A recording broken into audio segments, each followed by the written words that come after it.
Muhammad Sofok Ad-Dimyati bisyarhi mandubati fi hidayatil azkiya ila tariqil aliyah bi Zainuddin bin Ali Mabiri Susan khasah Syekh Motar Syafat Kakakum Bayi Wangi Wahad Isan Automobil Blitar Rafahumullahu nafa'ahu bi dunya wal akhirah. Al-Fatihah. A'udzu billahi minasyaitonir rajim. Bismillahirrahmanirrahim. Alhamdulillahi rabbil alamin arrahmanir rahim maliki yaumiddin. Iyyaka na'budu wa iyyaka nasta'in ihdinas siratal mustaqim siratal ladzina an'amta 'alaihim ghairil maghdubi 'alaihim waladdallin. Alhamdulillah, puji syukur pada Allah Subhanahu wa taala yang alhamdulillah pada malam hari ini kita masih dipertemukan sama Allah di dalam majelis ini yang selama ini 40 hari, 42 bisa dikatakan hampir 50 hari saya tidak bertemu dengan jamaah Karangtengah yang suka hobi sholawatan, dan alhamdulillah makin seger, makin semangat, semakin percaya diri, dan semoga berkelimpahan barokah. Amin Allahumma amin. Dan jamaah Karangtengah yang waktu saya belum berangkat ke Mekah masih ngaji di TPA-nya Pak Iskandar di depan kita ini, ketika sekarang udah pindah, pulang dari Mekah udah nggak ada. Tapi Allah punya kehendak lain, biasanya itu akan lebih bagus, lebih bagus. Apa yang ditakdirkan Allah itu lebih bagus. Allah maha baik, takdirnya tak pernah salah. Takdirnya Allah selalu baik terhadap hambanya. Jadi apapun yang terjadi, kalau kita ridho, ikhlas, itu akan diganti lebih baik dari Allah Subhanahu wa ta'ala.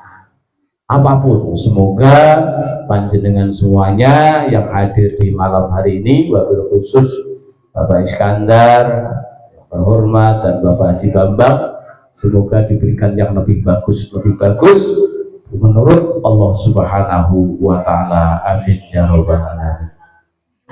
Hadirin wal hadirat rahimakumullah, sebelum ngaji saya berucapkan terima kasih atas panjenengan semuanya yang mungkin setelah saya di Mekah, panjenengan setiap malam Khamis saya pantau kegiatannya. Ya sekarang zaman canggih, saya juga kadang-kadang lewat WA saya tahu jenengan mendoakan saya, baik yang malam Jumat, malam Kamis. Saya mengucapkan banyak terima kasih atas doa-doa panjenengan, dikabuli Allah Subhanahu wa ta'ala, sehingga saya posisi keadaan di Mekah bahkan sampai di Indonesia diberikan keselamatan ya Allah Subhanahu wa ta'ala. Alhamdulillah 95% itu sudah biasa menjadi tradisi orang kalau pulang haji itu yang namanya bawa penyakit batuk dan pilek, itu sudah biasa. Tadi ketemu jamaah rombongan saya yang baru pulang kemarin, minggu kemarin, pas takziah di jamaah kami ada yang meninggal di Mekah. Tadi ketemu juga masih pada batuk katanya. Terus Pak Ustadz, alhamdulillah saya dukunnya banyak, dukunnya jamaah mendoakan terus, maka alhamdulillah saya sampai sekarang masih diberikan kesehatan dari Allah Subhanahu wa ta'ala. Ya batuk juga enggak, pilek juga enggak, selalu eksis. Itu alhamdulillah. Ini barokah doa jenengan, barokah karomahnya, zikir jenengan, sholawat jenengan, baik yang di Pangkalan Jati maupun yang di Karangtengah. Maka saya tidak bisa membalas apa-apa kecuali dengan iringan doa. Semoga panjenengan yang mendoakan saya, semoga diberikan panjang umurnya oleh Allah Subhanahu wa ta'ala, panjang umur yang penuh barokah untuk taat kepada Gusti Allah. Yang kedua, doa saya jenengan diberikan rezeki yang banyak, duit yang banyak, harta limpah yang berkelimpahan penuh barokah untuk bekal ibadah anak dan keturunannya, dan sehingga jenengan bisa sowan ke makam Rasulullah Shallallahu Alaihi Wasallam, syukur-syukur bisa menunaikan ibadah haji rukun Islam yang terima. Amin Allahumma amin. Yang ketiga terakhir, doa saya ikuti Utsman bin Affan, jenengan supaya diberikan anak keturunan yang banyak, ahli ilmu, ahli soleh dan solehah, yang belum punya istri supaya dapat istri, yang belum punya suami dan cepat punya suami, yang penting didoakannya orang tuanya. Jadi kayak istilahnya kebanyakan kalau ingin mendapat istri yang solehah itu kan mintanya sama Allah istri yang solehah. Kalau bisa minta ibunya yang solehah, gitu kan. Kalau ibunya solehah, biasanya anaknya ikut soleh dan solehah. Yang buat patokan tuh ibunya. Kalau ibunya baik, biasanya anaknya ikut baik. Kalau ibunya nakal, ya anaknya ikut nakal. Karena prestasi yang paling hebat seorang perempuan itu adalah mencipta kader anak-anak yang soleh dan solehah. Bismillahirrahmanirrahim. Mari kita lanjutkan kajian kita kitab Asfiyatul Asqiya, Minhajul Asfiya, yaitu tentang masalah muhafidhatu ala sunan. Bismillahirrahmanirrahim. Qala mu'alif rahimahullahu ta'ala wa minha muhafidhatu ala sunan. Bab ini menerangkan tentang masalah kita disuruh menjaga perkara-perkara sunnah. Perkara sunnah ay wa minal wasoyatis muhafidhatu ala sunani wa hiya jam'u sunnatan akhar fi jam'i hurfa wa ya lughatan tariqatul qawimati yuqalu fulan ala sunnati ay ala tariqul istiwa la yamilu ila syai'in minal hawa wa indal fuqaha wa ma yusabu alal fiqlihi wa la yuaqibu ala tarkihi. Yang dinamakan sunnah kata ulama yaitu adalah perjalanan-perjalanan bila mana dijalankan mendapat pahala, bila mana ditinggalkan tidak mendapat siksa, itu sunnah masyhur. Tapi walaupun perjalanan-perjalanan yang mendapatkan pahala kita jalankan, itu kalau tingkatan-tingkatan orang yang sudah cinta kepada Rasul, cinta kepada Allah, itu tidak pernah ditinggalkan, walaupun itu cuma sekedar sunnah. Baik sholat sunnah qobliyah ba'diyah nggak pernah ditinggalkan, baik sholat duha, tahajud, baik di situ tentang masalah di situ sholat witirnya, sunnah wudhunya, doa habis wudhu, ketika kita ini sholat sunnah yang namanya disuruh baca tasbih subhana rabbiyal a'la di waktu sujud, itu dibaca 3 kali, syukur-syukur sampai 11 kali, itu walaupun sunnah. Diistiqomahkan malam tahajudnya, wiridannya, zikirnya, baca Qur'annya, itu sunnah, itu tidak pernah ditinggalkan, dijalankan. Bahkan sholat 5 waktu plus wajib dan sunnah, dia tidak pernah meninggalkan yang namanya 50 rakaat. Berapa Bu? 50 rakaat. Udah dijalanin belum? 50 rakaat, yaitu habis maghrib jumlahnya 10, habis isya jumlahnya yaitu 4, terus mau tidur jalankan 6 rakaat. Perincian itu supaya apa? Di sini diterangkan wa sunnatul musabatu bin fadlihi wa la yu'aqibu imran ahli wa indal muhaddisina aqwalu sallallahu alaihi wasallam wa afu ahwal habitu ala sunnani wa adabu atas ma'furatan an khairi min jazza mursalan. Jadi kalau orang yang selalu menjaga sunnahnya, berarti akhlak perilakunya akan berubah. Orang kok masih jahat sama tetangga, kanan kiri, temen, segala macem, suka nyinyir, suka iri dengki, suka dendam, suka gampang marah, introspeksi diri, berarti dia belum bisa menjaga kesunahan. Yang dia jalankan cuma wajibnya aja, sholat 5 waktu, udah itu aja. Sholat 5 waktu aja juga kadang mohon maaf, yang penting sholat kok, jamaah nggak dijaga. Justru sholat berjamaah, santri siapapun kalau mau menjaga sholat berjamaah 5 waktunya itu di jamaah sunnahnya, itu akan menimbulkan perilaku yang sangat luar biasa. Secara logika akal, orang sholat berjamaah, datang ke musola, datang ke masjid, datang ke tempat-tempat sholat, itu niatnya silaturahim, ketemu. Nggak ada orang ibaratnya berantem di dalam masjid, berantem di dalam musola, pasti itu habis sholat salaman, musofaha, ketemu, salaman. Kenapa? Karena musola masjid itu ajang silaturahim. Seperti ini, malam ini kita sunnahnya apa? Datang ke majelis taklim ini sunnah silaturahim. Dari hasil perbuatan melakukan sunnah. Maka orang yang selalu menjaga sunnah, maka perilakunya, akhlaknya baik. Tapi kalau orang yang belum menjalankan sunnah, perilakunya suka menyalahkan orang lain. Wahabi lah, itu tidak menjalankan sunnah. Wiridan enggak, maka dia suka menyalahkan orang, akhlaknya enggak pas. Maka ulama-ulama tasawuf yang beningnya hati karena menjalankan sunnahnya tadi, perkara yang sunnah dianggap wajib, udah, maka perilakunya akan berubah.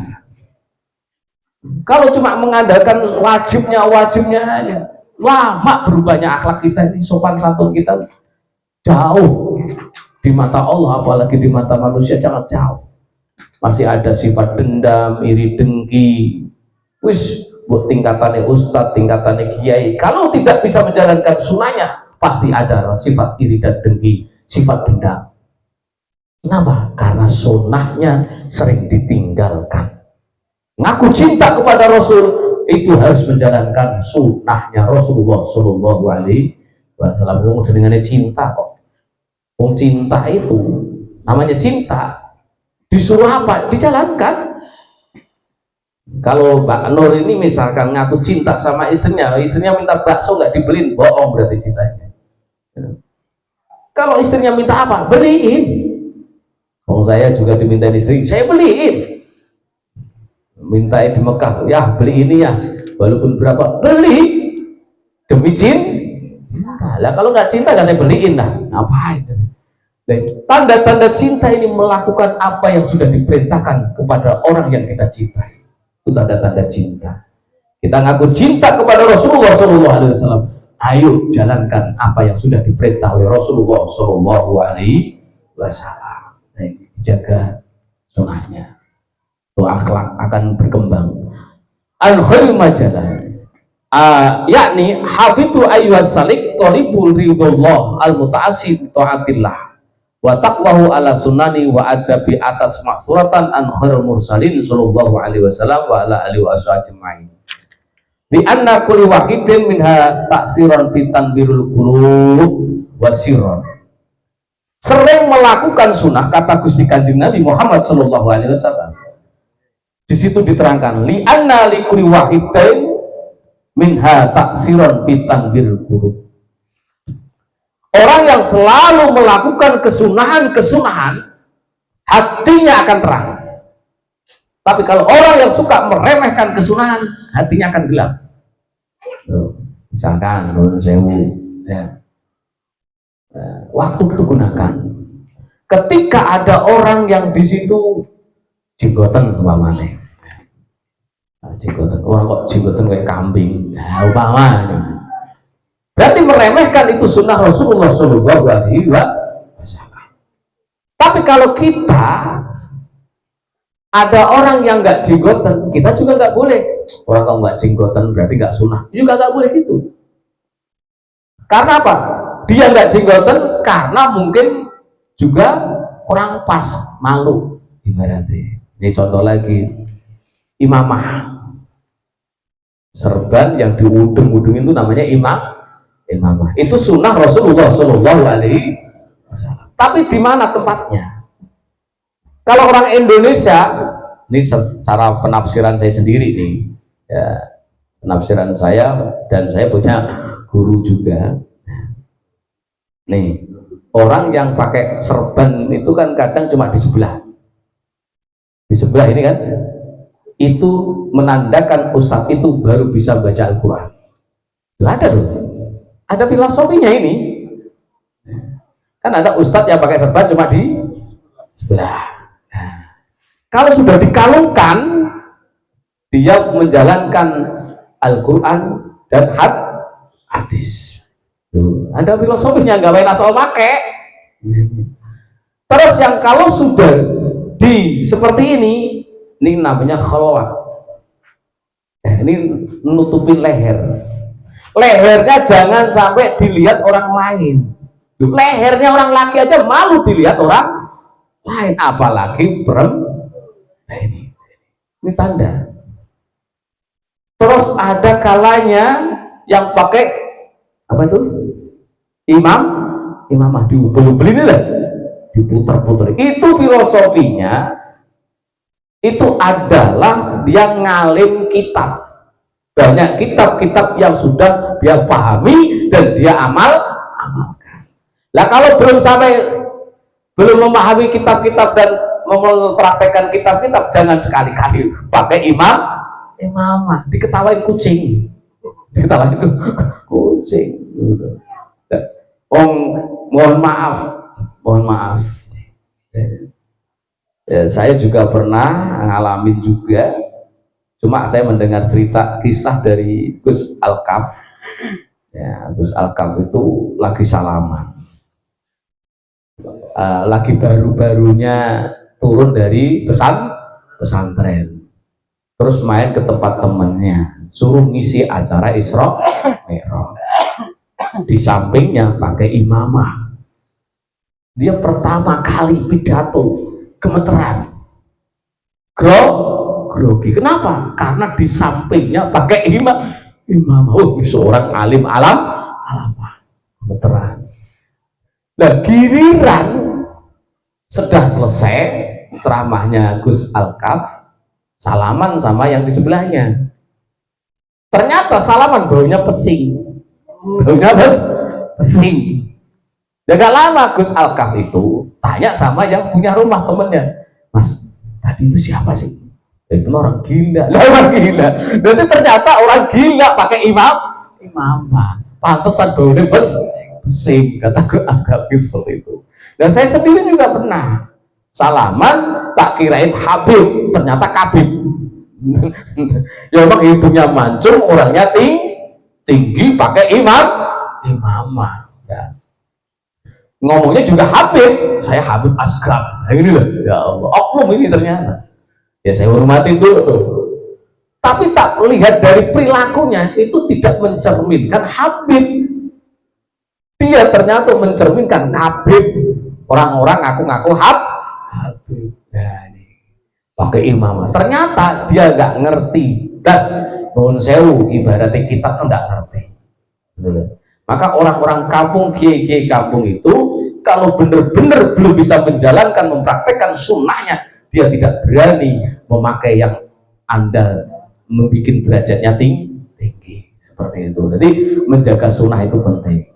Dengan sering menjaga sunnah, kata Rasulullah SAW, itu menerangkan hati wasiro, dan hatinya lembut.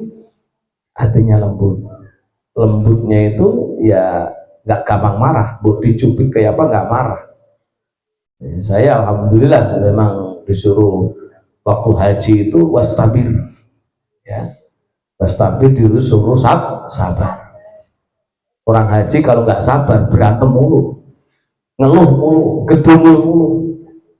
Cuma saya pernah ditakdirkan, ini cerita haji, ya, cerita haji. Saya itu ketemu mau berangkat ke Arafah, ini ke Arafah. Ternyata ketemu jamaah itu ngomong ngeluh mulu. Dalam samping saya, ya Allah, saya lagi diuji. Akhirnya apa? Ada orang yang suka ngeluh mulu, ini bisa menurunkan frekuensi saya, nanti derajat saya juga ngeluh jadinya. Maka saya mendingan nyanyi. nyanyi. Jadi kadang-kadang Bu jenengan Bapak ini kalau nyanyi kadang itu penting juga. Maksudnya gini, misalkan contoh menjaga telinga. Jenengan temennya lagi ngobrol gosip tetangga atau orang lain. Jenengan mendingan nyanyi Bang Toyib itu gak apa-apa. Kenapa? Untuk menggaduhkan suara dia masuk kuping kita daripada kita dengerin teman kita yang lagi gosip. Mendingan kita nyanyi. Ternyata apa? Ternyata nyanyian jenengan itu menjaga telinga. Ketika saya di Arafah, mau berangkat ke Arafah, itu orang ngeluh-ngeluh. Saya mendingan labbaik Allahumma labbaik. Saya kencengin sekalian. Kenapa? Kalau saya nggak ngomong begitu, wah, mohon maaf, ini ngeluh-ngeluh. Nah, giliran sudah sampai Arafah, yang ngomongnya lebih jelek lah, nggak ada AC-nya loh, ya Allah, ngeluh terus. Diuji sama Gusti Allah saya. Setelah itu habis dari Arafah mau ke Musdalifah, saya diuji lagi itu. Apa? Berdesak-desakan. Saya ngalah hampir mati. Saya teringat istri saya yang tercinta. Ya, jangan pokoknya istilahnya kalau produk harus berani. Saya tahan begini. Akhirnya saya menang itu maksudnya bisa dapat jalan. Tapi ketemu di bis lagi, ketemu orang itu lagi, ngeluh lagi. Ya Allah, Gusti. Ini aku dapat ujian dia terus ketemu terus.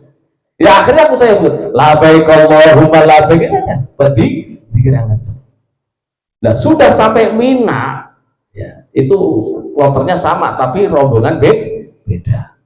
Loh, ternyata dia itu sampai di Mina, yo satu tenda sama saya lagi. Ya Allah, ya Allah Gusti, orang ini diuji sama saya, suka ngeluh ini orang ini. Karakter di Indonesia nya ngeluh. Oh, ini kalau tenda nggak bisa pas, nggak cocok, minta Pak maksudin medsos Caimin gitu. Caimin tuh wakil apa namanya? Menteri Agama, Menteri Kemenhaj ya, Menteri Departemen Agama ya salah. Bahasanya tinggi. Cuma saya suka menghindar. Kenapa? Kalau kita terus ngikut, kita ikut ngeluh, jelek-jelekin orang terus. Setelah sudah di Mina, berangkat ke hotel lagi, pulang ke hotel. Ternyata kan satu hotel, saya juga baru ketemu dia itu waktu itu. Ketemu sudah di mobil, dia itu duduk dua kursi, yang satu buat barang, yang satu di dia. Lah saya duduk, setiap selagi baru duduk ada orang tua berdiri, saya kasih. Duduk lagi ada nenek-nenek, tak kasih. Ada ibu-ibu dua orang dari belakang, Pak, well saya itu kosong Pak, tolong bilangin. Saya bilang Pak, tak suruh dia. Kenapa? Karena kalau saya ngomong, dia pasti ngomong, udah diam aja, udah karakternya ngomong, udah diam. Akhirnya ibu tak bilangin secara fisik, nanti juga. Akhirnya teman-temannya nyandain, Mas, kamu tuh berisik mulu dari nggak capek ngomong apa? Itu sampai istrimu di mana? Alah, istri mah hilang nyari lagi, jauh gitu. Ya Allah, dasar seperti itu ya, Bos. Karakternya gitu, karakter. Nah ini kalau kita punya teman yang seperti ini bagaimana? Kita mending menghindar. Alhamdulillah, ya saya doain ya Allah, saya dari kemarin dapat ujian seperti ini sama dia. Boyo sedikit ada rasa welas asih di dalam hatinya ya Allah. Bener, nggak lama dia langsung, Mbak, duduk sini Mbak, duduk sini. Dia ngalah, langsung geblek saya, Mas, Pak Haji deh, bukan Mas. Pak Haji ngalah ya, jangan duduk. Pak Haji kan sehat. Yang berdiri pahalanya lebih besar daripada yang duduk. Ngomong begitu tuh. Alhamdulillah. Artinya apa? Ya tobat juga dia. Artinya apa? Ya seperti itulah. Tolong sering baca, sering menjalankan sunnah-sunnah Rasulullah Shallallahu Alaihi Wasallam. Waktunya jenengan digunakan yang bagus. Kenapa sunnah-sunnah Rasul itu bermacam-macam? Sebab manusia itu kebanyakan bosen, yo kadang yo sholawatan, kadang yo baca surat Yasin, kadang baca surat Waqiah, kadang yo di situ dzikir tasbih. Itu maksudnya biar nggak jenuh, nggak bosen. Maka jenengan itu kalau satu hari satu malam itu gunakan waktunya untuk taat kepada Gusti Allah. Mungkin lewat bekerja, mungkin lewat cuci piring, mungkin lewat melayani istri, mungkin istri yang lewat melayani suami. Itu mungkin lewat nikah, mungkin lewat jima, mungkin lewat yang aneka macam. Itu intinya apa? Taat kepada Gusti Allah. Maka niat itu dijaga. Niat itu lebih bagus daripada berbuat. Bayangin, sebab niat yang bagus itu sudah ditulis sama Gusti Allah sebelum melakukan kebaikan. Maka sama-sama niat yang baik. Contoh, ini sholat masuk masjid untuk bapak-bapak ini kalau hari Jumat, ternyata sudah sampai masjid itu khotib udah naik enggak. Nah, bagi bapak-bapak itu gimana? Belum sholat tahiyatul masjid, belum sholat qobliyatul masjid. Bagaimana caranya supaya dapat dua? Jalankan sholat 2 rakaat, niatnya usolli sunnat tahiyatul masjid ma'al qobliyatul jum'ah lillahi ta'ala, Allahu Akbar. Terus sholatnya nggak salah lama-lama, cepet, karena khotib sudah berdiri. Kalau lama-lama berarti goblok, nggak ngaji. Maka gunanya, lah terus pahalanya bagaimana? Pahalanya dapat 2, 1 ya sholat tahiyatul masjid, 2 sholat qobliyatul jum'ah. Sama aja, jenengan datang ke sini, ya, yang satu niat mencari ilmu, yang satu cuma niat nggak enak sama Bu Haji Bambang, yang satu yang niat nyari ilmu dapat ilmu walaupun sambil ngantuk. Gitu loh, sambil ngantuk. Tapi yang satu melek, tapi karena melek nggak enak sama yang punya rumah. Nanti kalau saya ngantuk dilihat yang punya rumah nggak enak, dilihat bangun-bangun makan kan nggak enak itu. Ya. Nah itu niatnya bukan niat yang ngantuk tadi, tapi niat ngaji walaupun sambil nyender.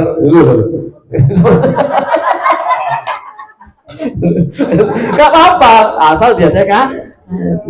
Seperti contoh lagi, kita nih lagi TPA-nya Pak Iskandar ya dibongkar, terus kita niatnya bantu gotong royong, tapi niatnya nggak enak sama Pak Iskandar, ya dapatnya nggak enak aja. Tapi niatnya mengagungkan ilmu Allah, rumah ya Allah, itu niatnya dapat 2. Apa? 1 sedekah dengan tenaga, dan di situ membela agama Allah.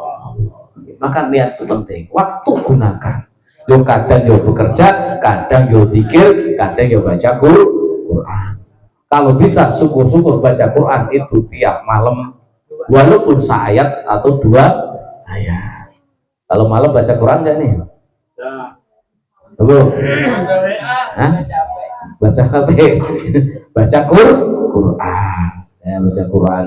Maka kayak kemarin itu kayak wukuf, itu artinya wukuf itu apa? Belajar. Itu wukuf itu berhenti. Ternyata Pak, Arafah itu paling berat dibanding kita umroh. Tawaf, sa'i itu enteng Pak. Tapi kalau wukuf itu di Arafah itu perjalanan yang sangat berat. Bagi saya itu tidak berat. Kenapa berat? Karena nafsu Pak. Biasa orang biasanya kalau jalan-jalan itu kan nurutin nafsu kan, kebanyakan jalan ke pasar, jalan keluar rumah itu nurutin nafsu sebagian. Itu nggak ada capeknya. Tapi kalau diem di rumah karena menahan hawa nafsu itu capek. Contohnya kayak dulu waktu pandemi, ya, pandemi disuruh duduk di rumah nggak keluar 3 hari tuh, jenengan bekah-bekah. Ya nggak, stres. Padahal itu di rumah itu diem baik, nggak kerja, nggak ngapa-ngapain. Tapi kok nggak banyak nggak betah. Kenapa? Karena nafsu nih jenengan itu suka hura-hura. Betul nggak tuh? Betul nggak? Suka hura-hura. Maka hukum itu berat katanya. Tapi kalau orang yang sudah biasa khalwat, yang biasa suluk, kalau bahasa Thariqah itu suluk dan khalwat, biasa menyendiri di rumah, itu udah biasa.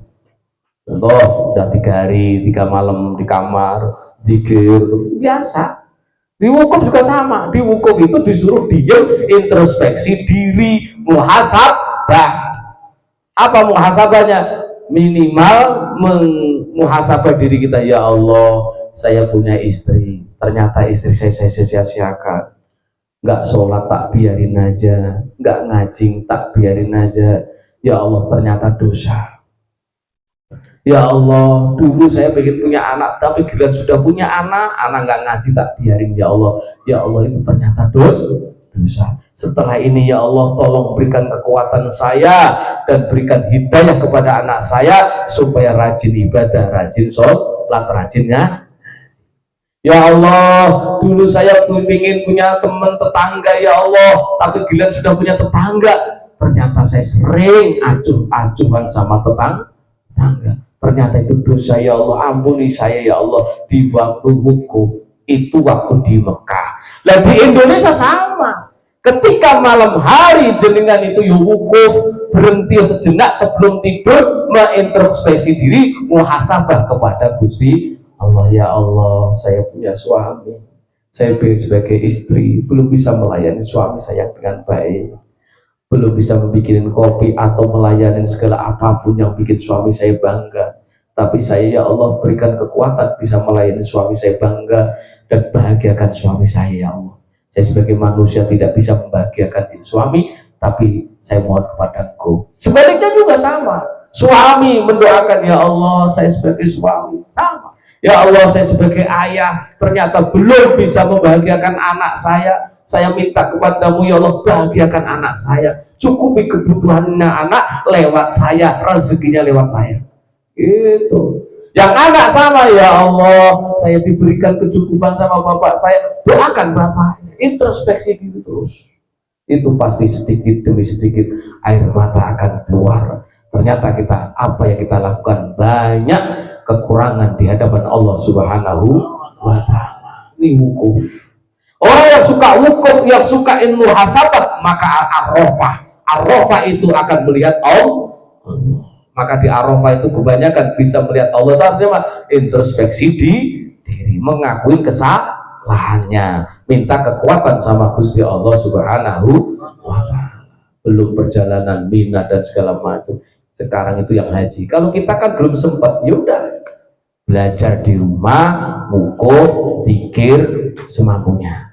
Kalau tingkatan orang yang belajar kayak anaknya Pak Bambang, Mbak Clara, Mbak Rona, sekolah itu dikirim belajar dan belajar. Untuk bapak-bapak, yuk zikir, yuk baca Quran, yuk ibadah yang lain. Pokoknya niatkan waktunya jangan disia-siakan. Waktu tidak akan terulang lagi. Maka ayo minta sama Allah Subhanahu wa Ta'ala kita bisa menjaga sunnah-sunnahnya Rasulullah Shallallahu Alaihi Wasallam. Al-Fatihah. Bismillahirrahmanirrahim. Alhamdulillahirabbil alamin arrahmanir rahim maliki yaumiddin. Iyyaka na'budu wa iyyaka nasta'in ihdinas siratal mustaqim siratal ladzina an'amta 'alaihim ghairil maghdubi 'alaihim waladdallin. Saya ibu lagi cintai Al-Quran, baca Quran. Quran akan menjamin Anda menjadi orang yang bahagia dunia akhirat. Karena kalau kita mempelajari Al-Quran dengan tafsirnya luar biasa. Saya kasih rumus sedikit, yaitu surat Al-Fatir ayat 29. Nanti dikoreksi punya HP. Al-Fatir ayat 29. Itu amin, ayatnya adalah innalladzina yasluna kitabah. Kalau kita pengen bahagia, jalankan 3. 1. Baca Quran. 2. Wa aqimus sholah. Di situ jalankan sholatnya, sholat sunnahnya itu dijalankan, bukan wajibnya aja, sunnahnya. Terus di situ terutama sholat sunnah, sholat tobat, perbanyak sholat tobat. Ekonomi ini jenengan pasti dilimpahkan oleh Allah Subhanahu wa Ta'ala. Yang ketiga yaitu adalah wa yunfiqu mimma yunfiqu. Itu kalau ayatnya surat Al-Fatir ayat 29. Itu hidup Anda pasti berkelimpahan. Yakin kepada Allah Subhanahu wa Ta'ala. Saya tidak sombong, saya tidak pamer. Ini intinya itibar. Tadi Bu Haji Bambang itu, wah Pak Yai, Pak Haji ini kayaknya makin gemuk, makin seger. Alhamdulillah, di sana berlimpah Bu, di sana berlimpah makanan, duit, orang-orang bawa duit, saya malah sering dapat duit. Kenapa? Mengamalkan itu, mengamalkan satu, sering baca Quran, di sana baca Quran terus, baca Quran sampai tafsirnya, sholat perbanyak, sholat tahajud, tobatnya diperbanyak, minta sama Allah ampunan, dan di situ wa mimma yunfiqu, sedekah. Ya, sedekah itu berapapun sedekah jenengan itu yang akan mengangkat derajat jenengan. Apalagi di Mekah, sedekah itu ibaratnya nuwun sewu makanan ya, melempar roti 2 saya itu datang 10, nempel lagi, pengen ngurangin pop mie, apa namanya pop mie itu biar gak berat bahwa tak kasih orang, datang lagi ada yang ngasih terus. Ini segi makanan aja seperti itu. Duit juga sama, dikasih nambah lagi, kasih nambah lagi, seperti itu. Nah itulah janjinya Allah Subhanahu wa Ta'ala. Jangan takut miskin, jangan takut sengsara. Kalau kita berani bermimma yunfikuna. Kalau di ayat Al-Fatih ini rumus resep, praktekkan seminggu jenengan pasti nggak ada yang kata-kata susah. Orang-orang pada susah ngeluh, jenengan selalu happy. Alhamdulillah. Al-Fatihah. A'udzubillahi minasyaitonirrajim. Bismillahirrahmanirrahim. Alhamdulillahirabbil alamin arrahmanir rahim maliki yaumiddin. Iyyaka na'budu wa iyyaka nasta'in ihdinas mustaqim shiratal ladzina an'amta 'alaihim ghairil maghdubi 'alaihim waladdallin. Astaghfirullahaladzim. Allahumma sholli ala sayyidina Muhammadin wa ala ali sayyidina Muhammad wa sallim rabbil tabaraka ashabi rasulillahi ajma'in walhamdulillahi rabbil alamin. Ya Allah ya Rahman ya Rahim, di malam hari ini kami mohon kepada Engkau ya Allah, hamba yang penuh berlumuran dosa, hamba yang penuh hina ini ya Allah, dengan barokah karomahnya para guru-guru kami, para orang tua kami, orang yang berjasa kepada kami. Ya Allah ya Rahman, terutama Syekh Abdul Qadir Jailani radhiyallahu anhu, dengan syafaatmu ya Rasulullah, dengan atas ridhamu dan takdir. Ya Allah, malam hari ini kami mohon panjangkan umur kami, panjangkan umur kami yang penuh taat kepada Engkau ya Allah. Dan kami mohon limpahkan harta kami yang berlimpah ya Allah, ruah untuk tukar ibadah di muka Arafah, hajat mabrurun wa sa'yan maskuran wa dzanban maghfuran lan tijaratan lan tabur. Ya Allah, kami mohon limpahkan hartanya anak dan keturunan kami yang penuh barokah, bisa diibadah untuk keluarganya, lingkungannya ya Allah. Dan kami mohon kepada Engkau ya Allah, berikan kami keturunan yang soleh dan soleha. Ya Allah, di malam hari ini kami masih punya orang tua yang hidup. Kami mohon panjangkan umurnya, jagalah kesehatan selalu badan dan rohaninya, mudahkan segala urusannya. Ya Allah, ibu kami yang sudah melahirkan kami, yang sudah mengajarkan kami bicara, ibu kami yang sudah mengajarkan kami bisa ngomong. Tapi ketika sudah saya pintar ngomong, saya sering melawan kata-kata ibu kami, melukai ibu kami. Ampuni kami dan ampunilah dosa ibu kami. Ya Allah, ayahanda kami yang ridho, ikhlas, kepanasan, kehujanan demi kebutuhan makan, minum, pakaian kami, sekolah kami. Ya Allah, apapun yang saya perbuat dengan kebaikan, hadiahkan kepada orang tua kami ya Allah. Saya tidak punya apa-apa, hanya orang tua dan guru-guru kami yang mengajarkan kami barang hak dan barang batil. Dan ampunkan dosa-dosa kedua mertua kami. Beliaulah yang menikahkan kami sehingga punya pasangan ya Allah.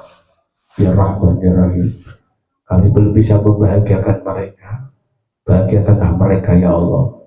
Bila mana masih hidup, panjangkan umurnya, jagalah kesehatannya, mudahkan segala urusannya, berikan rezeki yang halal dan barokah. Matikanlah mertua kami, guru-guru kami, orang tua kami, husnul khatimah. Namun bila mana mereka beliau-beliau ini sudah meninggal, lapangkan kuburnya, terangkan kuburnya, jadikan kuburan mereka rohlah min riyadil jinnah. Ya Allah, ya Allah, sayangi mereka, dan kami punya istri, kami punya pasangan.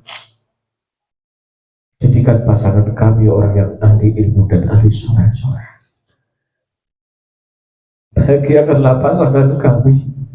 Kami sebagai suami belum bisa membahagiakan. Hanya Engkau yang bisa membahagiakan pasangan kami. Cukupi kebutuhannya lewat wasilah kami. Ya Rabb, ampuni dosa pasangan kami yang menemani kami setiap saat, senang maupun susah. Dan ampunilah dosa anak-anak kami, orang-orang yang kami cintai dan orang yang kami sayangi, dan orang yang mencintai kami, orang-orang yang mencintai kami, bahkan orang yang membenci kami pun, ya Allah, ampuni dosanya. Mulai malam ini saya ridho, saya ikhlas, saya maafkan orang-orang yang pernah menyakiti kami. Justru dia itu sayang sama saya ya Allah. Itulah caramu untuk menghujat kami, untuk mengangkat derajat kami. Maka dengan wasilah orang-orang yang menyakiti kami, berarti dia itu ada sayang kepada kami. Bahagiakan mereka, murahkan rezekinya mereka, dan terimalah tobat mereka, dan husnul khatimah ya Allah, ya Rahman, ya Rahim. Ya Allah, dan kami mohon berikan kesehatan kepada kami dan keluarga, anak dan keturunan kami, lingkungan kami, jamaah kami, murid-murid kami, dan kami mohon ya Allah, kabulkan hajat kami. Ya Allah, ya Rahman, ya Rahim. Sebutkan hajatnya di dalam hati, minta sama Allah, hajatnya seolah-olah sudah terjadi. Bikin di dalam hati, bayangkan hajatnya sudah terjadi. Jangan bilang alhamdulillah ya Allah. Alhamdulillah ya Allah, terima kasih. Saya telah alhamdulillah, terima kasih ya Allah. Saya diberi rumah, tempat tinggal yang layak, yang baik, yang untuk ibadah ya Allah. Alhamdulillah, terima kasih ya Allah. Saya diberikan kendaraan, mobil untuk beraktivitas. Alhamdulillah, terima kasih ya Allah. Saya diberikan pekerjaan yang menghasilkan yang sangat luar biasa untuk mencukupi kebutuhan keluarga, anak, istri. Alhamdulillah, saya bisa beli tanah untuk agamamu. Alhamdulillah, alhamdulillah. Rabbana atina fid dunya hasanah wa fil akhirati hasanah wa qina adzabannar. Wa qina adzabannar. Subhana rabbil izzati amma yasifun. Wassalamu mursalin walhamdulillahi rabbil alamin. Al-Fatihah. A'udzu billahi minasyaitonir rajim. Bismillahirrahmanirrahim. Alhamdulillahi rabbil alamin arrahmanir rahim maliki yaumiddin. Iyyaka na'budu wa iyyaka nasta'in ihdinas siratal mustaqim siratal ladzina an'amta 'alaihim ghairil maghdubi 'alaihim waladdallin. Semoga jenengan semuanya diberikan banyak hartanya yang penuh barokah, bisa beli tanah yang luas untuk sekali ibadah, terutama Pak Iskandar dan Pak Ramadan dan saya. Alhamdulillah diberikan tanah yang luas untuk di jalan Allah Subhanahu wa Ta'ala. Yang lain